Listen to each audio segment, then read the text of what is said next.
सत साहिब सतगुरुदेव की जय। बंदी छोड़ कबीर साहिब जी की जय। बंदी छोड़ गरीबदास जी महाराज जी की जय। स्वामी राम देवानंद जी गुरु महाराज जी की जय हो।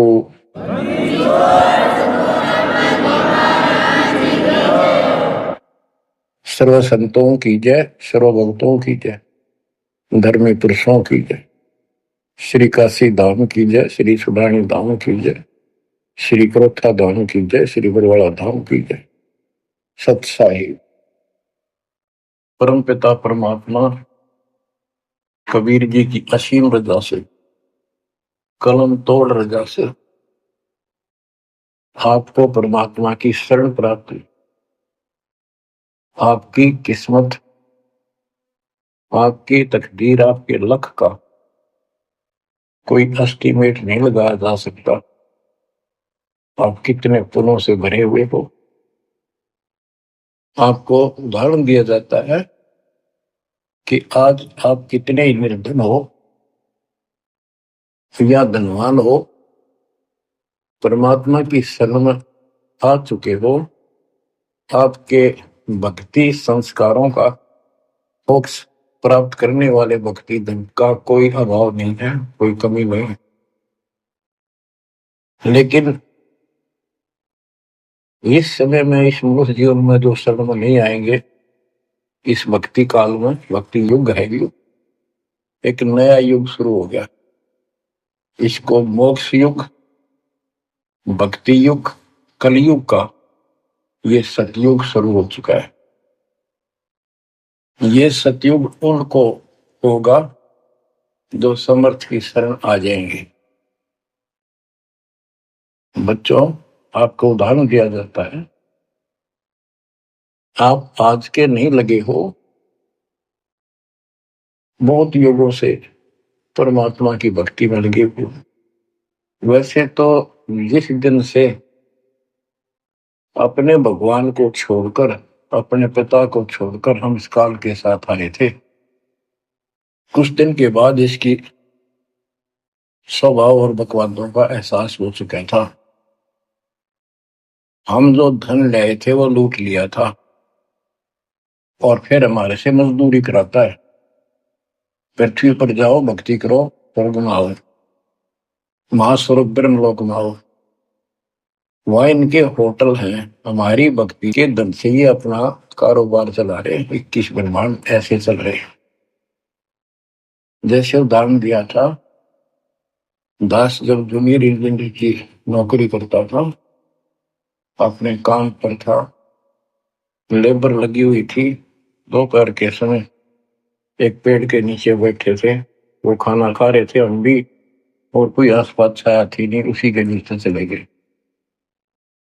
एक बहन रो रही थी, मुझसे पूछा तो उसने बताया, मैं एक बड़े पूरे घर की लड़की थी जिसके साथ मेरा विवाह कर लिया, मैंने खुद किया, लव मैरिज। ये हमारे वहां नौकर था। जब तक ये ठीक सा लगे था, राजी बोला करता, बहुत प्यार से बोलता था। जब मैं इसके साथ आ गई, घर वालों ने भी त्याग दी। जो मैं धन लेकर भाज का आई थी, घर पे निकाल के लाई थी, वो सारा इसने शराब में उड़ा दिया। तब मुझे कहता है, मजदूरी कर। मैं मजदूरी करती हूँ, वो शराब पीता है, पैसे ना दो तो पीट रहे। एक बालक वहीं 2.5 साल का, 3 साल का होगा, उसके साथ ही रेत में सो रहा था। एक को सीने से लगा कर दूध पिला दो, छोटा ही था, 1 साल का हुआ, और अब भी मैं मजदूरी करने आई हूँ। कि हमारे पास क्या समाधान था। अब एहसास होता है कि हमारे साथ ये जुल्म हुआ, हम इसके साथ आगे, तब तो ये हमने हीरो दिखा था, एक टांग पकड़ा हुआ तपस्या करो, और हम इस पर आकर्षित हो गए।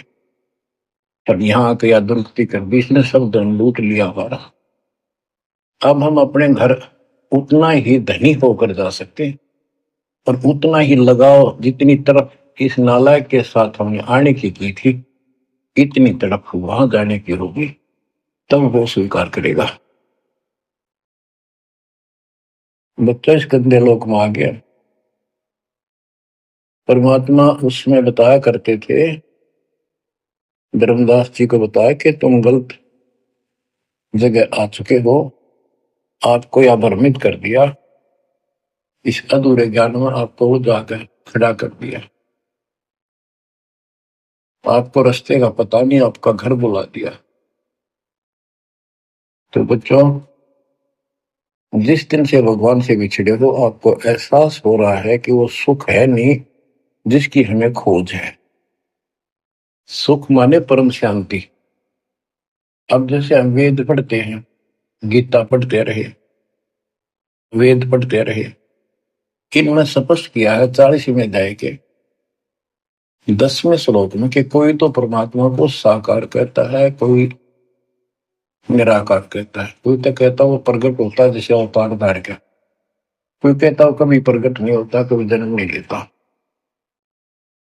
परमात्मा कैसा है, कैसी लीला करता है, इसका ज्ञान तुम तत्वदर्शी संतों से पूछो। गीता अध्याय 4 श्लोक 34 में लिखा है कि उस परम पिता परमात्मा के तत्व ज्ञान को, परमात्म तत्व ज्ञान को किसी संतों के पास जाकर उनको दंडवत प्रणाम करके निष्कपट नम्र भाव से प्रसन्न करने से वो तत्वदर्शी संत तुझे तत्व ज्ञान का उपदेश करेंगे। गीता अध्याय 4 श्लोक 32 में स्पष्ट कर दिया है कि सच्चिदानंद घन ब्रह्म जो अपने मुख कमल से वाणी बोलकर ज्ञान सुनाता है, वो तत्व ज्ञान है। उसके जानने के बाद जन्म मरण फिर नहीं होता। बच्चों, 15वें अध्याय के प्रथम श्लोक में कहा है कि उल्टा लटका हुआ संसार रूपी वृक्ष जानो, ऊपर को इसकी जड़ है, नीचे को तीनों गुण की शाखा है। जो संत इसके सभी विभाग भिन्न भिन्न बता दे, स वेदविद, वह वेद। वैसे वेद का अर्थ ज्ञान होता है। ये 4 वेद यानी 4 प्रकार का ज्ञान, ये 4 वेद है। स वेदविद यानी वो तत्व ज्ञान के जानने वाला है, वेद को समझता है। तो बच्चों, परमात्मा खुद सतगुरु रूप में आए थे और उन्होंने यही तत्व ज्ञान अपने मुख कमल से वाणी में बताया था। कबीर अक्षर पुरुष एक पेड़ है, शर पुरुष यानी ज्योति निरंजन वा की डार, और तीनों देवा शाखा है, ये बात रूप संसार। आज वो ज्ञान दास को प्राप्त हुआ मेरे गुरुदेव की कृपा से, आशीर्वाद से, परमात्मा कबीर जी की रजा से। तो बच्चों, ये क्लियर हो गया कि ये ज्ञान किसी के पास नहीं था, दास के पास है या परमात्मा के पास था, मेरे गुरुदेव के पास था, सदगिरी दास जी के पास था। आगे ये विस्तार से नहीं बताया गया। अब हम सुख खोजते हैं। धनी को सुखी मानता है, धनवान राजा को, स्वर्ग के राजा इंद्र को, इंद्र ब्रह्मा विष्णु महेश को, और ब्रह्मा विष्णु महेश स्वयं दुखी हैं, स्वयं सुखी नहीं। वे भी उस सुख की खोज में साधना करते हैं, तप करते हैं। उनके पास भी अध्यात्म ज्ञान संपूर्ण नहीं है, वो भ्रमित ज्ञान है। गीता अध्याय 18 श्लोक 62 में कहा है कि अर्जुन, तू सर्व भाव से उस परमेश्वर की शरण में जा, उसकी कृपा से ही तू परम शांति को यानी सुख को, परम सुख को, शांति मीन सुख, परम शांति को और सनातन परम धाम को प्राप्त होगा।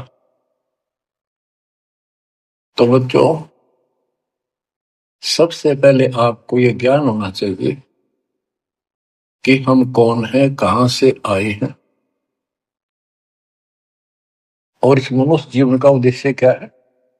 यदि मनुष्य जीवन का उद्देश्य आपने इतना ही मान रखा है, जन्म हो गया, शिक्षा ग्रहण करी या ना करी, शादी होगी, बच्चे हो गए, पाल पोष किए, इनका विवाह कर्म कर दिया, फिर संतान की आस लगाई,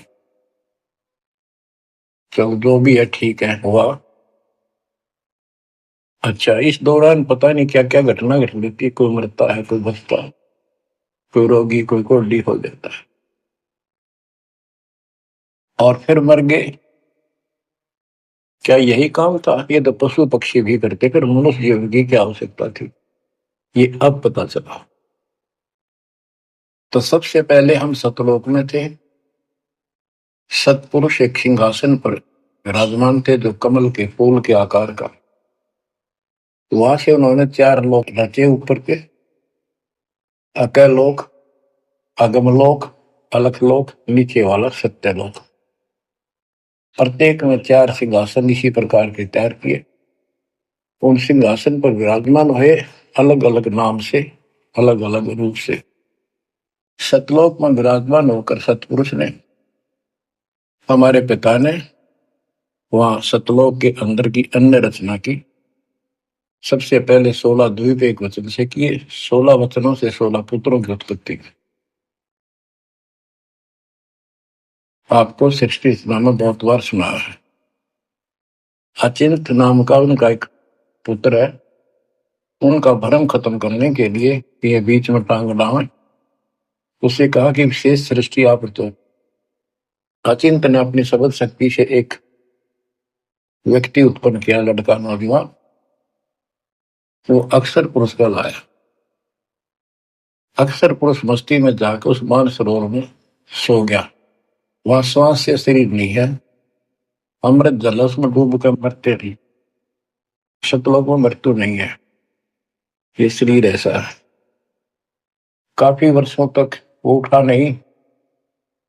तब अचिंत ने परमात्मा से अर्ज लगाई कि अक्षर पुरुष निंद्रा में है, सृष्टि रची नहीं जा सकती, कृपा उसे जगाओ।